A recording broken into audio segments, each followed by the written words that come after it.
Namaste. I'm Reverend Wendy Craig-Purcell here at the Unity Center in beautiful San Diego. You know, we are always searching for ways to live the example of our teachings in order to improve our world. One of the ways we accomplish this is with Partners Fair Trade Boutique, our store here at the Unity Center campus. You'll find many unique items from around the world, all ethically sourced through fair trade. So making decisions spiritually, and as I said when I was sharing the quotes and readings with you this month, I'm focusing on a few well-known stories from the Bible, but I promise I'm not going to be pushing the Bible or hitting you over the head with it. There is some great wisdom in the stories in the Bible when we look at them mystically and metaphysically and allegorically, really. You know, Unity does not take the Bible literally. So you can let out a sigh of relief, right? We don't take the Bible literally. Unity is principle-based, not Bible-based. But having said that, we do recognize that there are perennial truths and deep insights and spiritual wisdom contained in these stories, contained in many of the messages and words, but we have to decipher a lot of that. And so what we want to do is make sure that we're not throwing the baby out with the bathwater, but that we're able to glean, whether it's from our Bible or from any sacred literature, that we're able to glean practical insights, practical ideas that help us to live our lives better. And who wouldn't want to make better decisions, right? I mean, it's a very practical thing, whether it's you're trying to decide a significant career change or trying to decide timing of retirement or trying to decide whether to enter into a relationship or leave a relationship or trying to decide which course of healthcare action might be the right one for you if you're facing some sort of physical challenge. So we want to be able to make really good decisions. And if we take a look at the story of Adam and Eve, we get some insight into it. Now, the story of Adam and Eve is an allegory. It's one of several allegories found in the first book of the Bible, the book of Genesis. And an allegory means it's not a recounting of history, it's a story. It's a fictional story, but within its fiction, when looked at mystically and metaphysically, we can pull out different insights. So the story of Adam and Eve is also called the fall of man. And you know, it's interesting, it's not called the fall of woman. You're going to hear me play off that theme a little bit. But anyway, the story of the fall of man. And what? Women were, thank you, I'm glad you said that, Mike. Although it was the woman that was tempted first with the serpent, right? So anyway, the allegory, the story takes place in a garden, and this is like a garden of paradise. Everything absolutely perfect, everything beautiful, perfect weather, lush, plenty of food, everything's just wonderful, and God creates Adam. But Adam's in the midst of this garden, and Adam is lonely. And so God creates woman, God creates Eve for Adam, so Adam won't be lonely. And in the middle of the garden, there is a tree. And that tree is called the tree of the knowledge of good and evil. And God says to Adam and to Eve, you're supposed to take care of this garden. You can enjoy this garden, but there's one restriction. The restriction is you cannot eat from the fruit of the tree of the knowledge of good and evil. For then you will, if you do, for then you will surely die. How many of you are parents? How many of you know the quickest way to get your kid to do something is to tell them it's absolutely off the limits? Right? So there's a lot of projection in these stories if you think about it, a lot of psychological projection. But anyway, so the story says, God says you can have anything here that you want, but you can't eat the fruit from the tree of the knowledge of good and evil. And what was the fruit? No, it actually doesn't say in the Bible. It might in some paraphrases, but a paraphrase of the Bible is not a translation of the Bible. That's a whole other lesson I could go into that I'm not going to go into here. People who study at the area in which the Garden of Eden would have probably been taking place would say it's not an apple. They don't grow in that part of the world. It was probably a pomegranate. But anyway, it doesn't matter what it was. God says you can have anything you want, but just don't have this.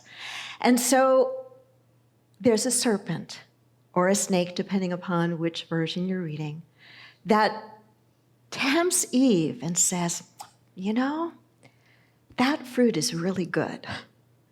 And if you eat of that fruit, your eyes will be open and you will be like God's. And so Eve is tempted, and Eve takes a bite of the fruit. And I guess she likes it, because she turns around and she tempts Adam to do the same. And their eyes are open, and suddenly they experience and realize their nakedness. They are embarrassed. They are ashamed. They try to hide from God. What do kids do when they're caught with a hand in the cookie jar? They, somebody maybe do it, or they hide it, right? They try to hide. And of course, God being God in this story, God sees what they have done and banishes them from the garden. Now, that's not the God that we believe in unity, okay? That's a very anthropomorphic, God in the sky kind of God, and we don't believe in that in unity. But we're looking at this story mystically and metaphysically. And there's some real key points here.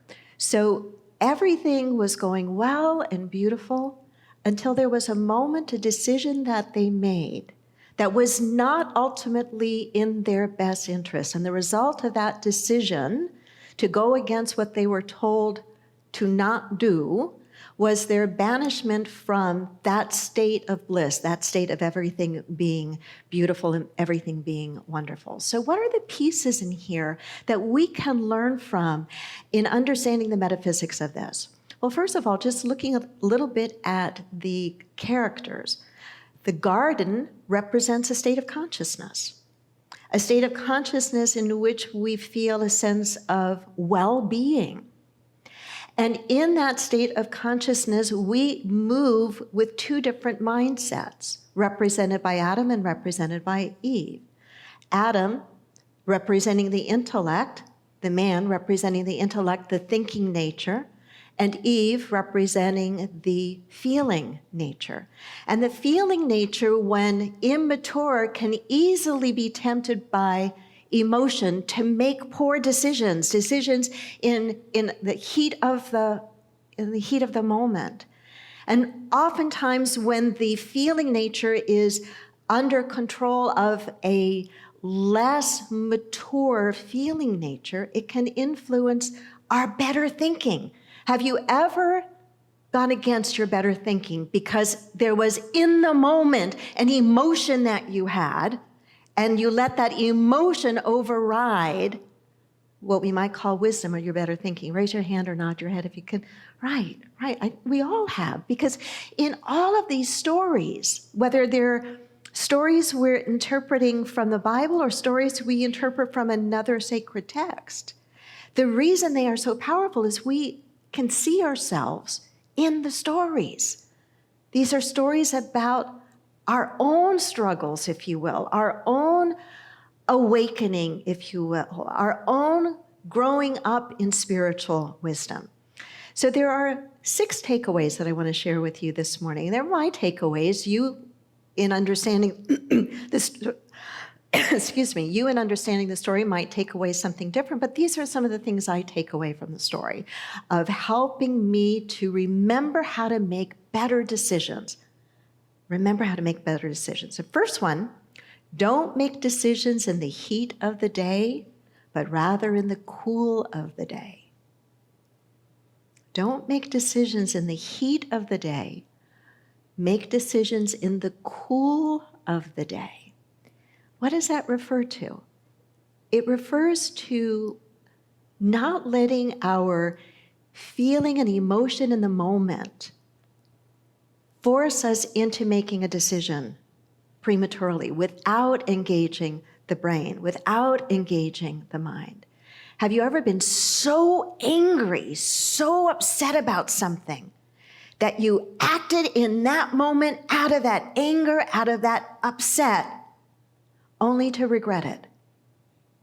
How many emails are sent that way, right? Where you just go, oh, I wish I could pull that back right now. I really should not have said that. How many relationships can be permanently damaged or severely damaged by, in the heat of the moment, in the rage or the passion, the anger that we're feeling, that we lash out and we say something that we really don't mean. I found myself in that situation not too many months ago, saying something to someone, sending an email, a family member saying, let's agree to never talk about this again. Or actually, what I meant to say was, let's agree to never talk about this again. What I said in the heat of a moment was, let's agree never to talk again. And I'm paying the consequences for that. I am. Even apologizing, even trying to find a way to build the bridges. Had I made that decision in the cool of the day, in the cool of the moment, I would have sat with my anger and there was legitimate reason for the anger that I felt. But it should have been channeled in a different way. Does that make sense? And so in the heat of the moment, we can succumb to our lower human nature instead of saying, wait a minute, let me push the pause button here so that I can breathe into this and in the cool of the day, make a better decision, make a better choice. So don't make decisions in the heat of the day, but rather in the cool of the day. I was taken by the quote I read earlier, it's always a good idea to do something relaxing before making an important decision in life. In the cool of the day, not the heat of the moment. Second, don't try to force your own way. Adam and Eve in particular in this story, and Eve operating out of an immature feeling nature, Eve tried to force her way. God in the story said, you can have anything here that you want but this one thing. She wanted that one thing, and she tried to force her way, and not only for herself, but then also pulled Adam into the very same choice. When we force our way, we leave a wake of destruction behind us. And a lot of us leave that wake of destruction behind us and never clean up the mess. To force our way is to create collateral damage in the process. So what is the alternative? The alternative is when we are not operating in the heat of the moment, but in the cool of the night or in the cool of the day, it means that we are allowing ourselves, we are choosing to push the pause button and to get a bit more quiet and a bit more still so that we can listen for and to that deeper wisdom. And that deeper wisdom has a certain effortlessness to it. And let me clarify something here. Effortless effort does not mean there's no effort involved or no action involved. There is. But it has a qualitative difference to it. When we are forcing something, we are pushing against it, right? Are you with me here? There's a different kind of effort in force that might get us a temporary win, but ultimately it's going to create so much more damage in the long run. That when we don't try to force our way, but we allow ourselves to flow into the right path or into the higher choice and better decision, then we see doors begin to open and there's a sense of peace about it. It's almost as if we're back in the garden, back in a state where we're experiencing that state of well-being. Third takeaway for me is don't be misled by the promise of something for nothing. The serpent was essentially trying to promise Eve and then Eve Adam something for nothing. Eat this fruit, the one that you were told not to, and your eyes will be opened and you will be like gods. We could do a whole deep dive into the concept of non-duality and duality, but this is not the place to go into that kind of deep dive. So don't be misled by the promise of something for nothing. There's a lot of wisdom to the words that says, if it sounds too good to be true, it probably is. It probably is. If we want You know, the idea of something for nothing is kind of a lazy way to success. It just doesn't work that way. We need to be clear on what it is that we do want and need to be willing to work with the flow and the energy of spirit or God, whatever word you want to use there, to accomplish what it is that we want, not with force, but with deliberate, mindful action, moving with the flow.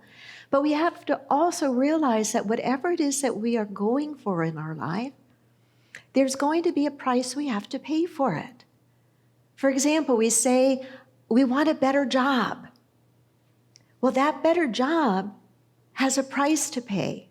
Yes, that better job probably means better benefits for us, greater prosperity for us, but it likely requires something from us in return, right? We may need to learn a whole other skill. We may need to be willing to travel, or we may have to work remotely, or we may need to have longer hours initially.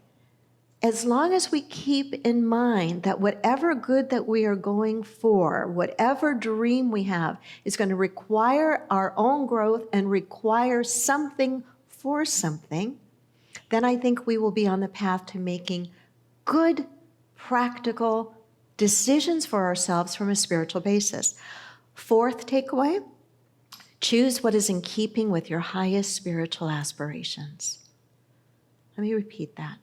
Choose what is in keeping with your highest spiritual aspirations.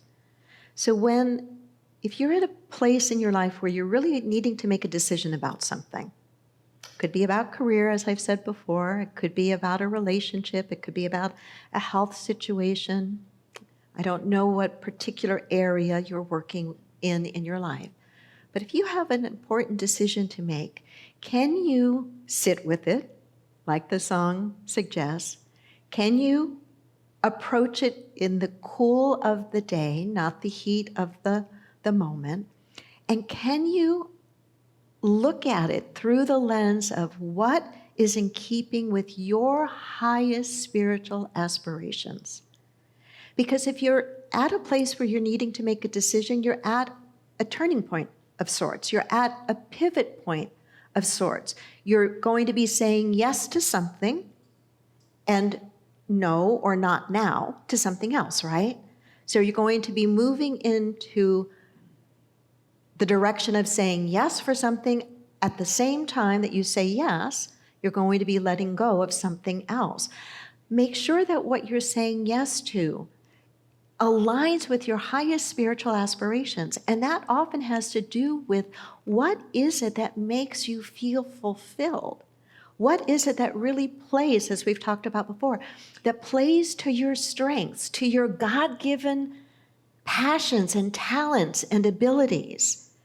So when you're at that pivot point to make a decision, make sure you pull that into the factoring of it, and don't ever discount that. Don't ever discount that. Because to the extent that we play more to what is in alignment with our personal highest spiritual aspirations, all other parts of our lives are going to work better. We're going to feel more content. When we feel more content and happy, we're going to feel and be healthier. We're going to, more than likely, attract new opportunities, new people into our lives that are resonating and radiating at the same similar vibration that we are, because we are playing to what is really natural to our highest spiritual aspirations. Fifth takeaway, this one sometimes I think is hard to do. And maybe that's just because for me, sometimes this one is hard to do. To be flexible, leaving the final outworking to God, to Spirit. To be clear on what the decision is, as clear as you possibly can be, but to know that the road to that decision might look different than what you think it's going to look like when you first make the decision. Does that make sense? And to be flexible, leaving that, I call it wiggle room when I'm in a happy mood. Wiggle room for God to work in and through me and redirect me to be supple with that flow of spirit. But sometimes that flow of spirit looks kind of confusing, or sometimes that flow of spirit seems to be taking me in a way that I'm just sure is not the best way. Can you relate to that at all for yourself? And then that goes back to an earlier point I was making of the danger of forcing. There's a big difference between willingness and willfulness. Willingness works a lot better in our lives in the long run than willfulness. So be flexible, leaving the final outworking to God. The path may look a lot different than you are thinking it's going to look from right where you're sitting. And the last is this, to be willing to try again. To be willing to try again. You know, Adam and Eve had that aha moment when they realized, oops, we made a mistake. We made a mistake, and we're paying the consequences for that mistake now. There's a point at which we wake up and we say, okay, you know, maybe I didn't pay attention to that deeper wisdom. Maybe I forced it. Maybe I responded or reacted in the heat of the day. But I'm going to eke every bit of learning and insight and wisdom out of that. I'm going to learn from that and then not give up, but be willing to try again and to try anew. To be willing to try again and to try anew. So it is always my hope, every time we get together on a Sunday in person or online, it's always my hope that whatever it is that is up for you in your life, whether you're at a place in your life where you're working through something or working towards something, that when you come into this room, you hear something that's practical, whether it's in a line to a song or something that a singer may say when they describe a song or something I may say, that you hear something that you can use,